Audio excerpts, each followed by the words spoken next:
Now let's proceed and look at surfaces in Civil 3D. And we have the surfaces in the Prospector tab. We have the surfaces there.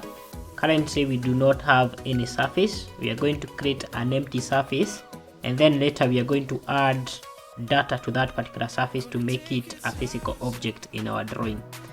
Now let's proceed and right click on surfaces, but before we right click, note we have created a new drawing using the QNew.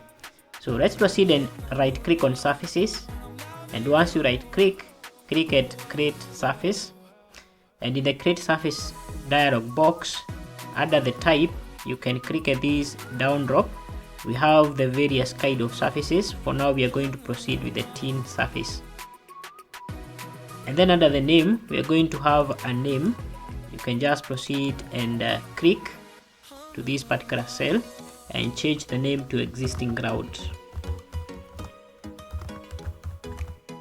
And then you can have a description. We are going to copy this, and the description we are going to have existing. We are going to paste existing ground, existing surface.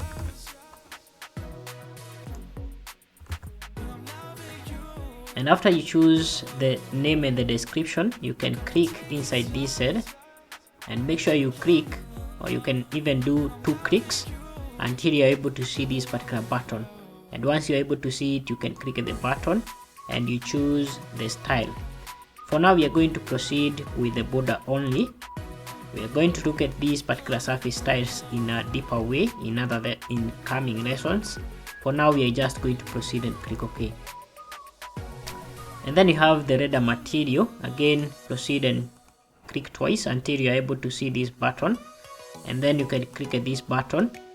Here we are going to choose the material, the render material, to be by layer. Again, we are going to look at that in a deeper way in upcoming lessons. Once you are finished creating a surface, we can just proceed and click OK. And once you create a surface, we are going to have this button added next to the surface, and you can click to expand the various options available for the surface. Remember, the name for the surface is existing ground. Now you should note that this particular surface we have created is actually empty. What you need to do next is to proceed and add data so that you can create the physical object that we will be calling the surface.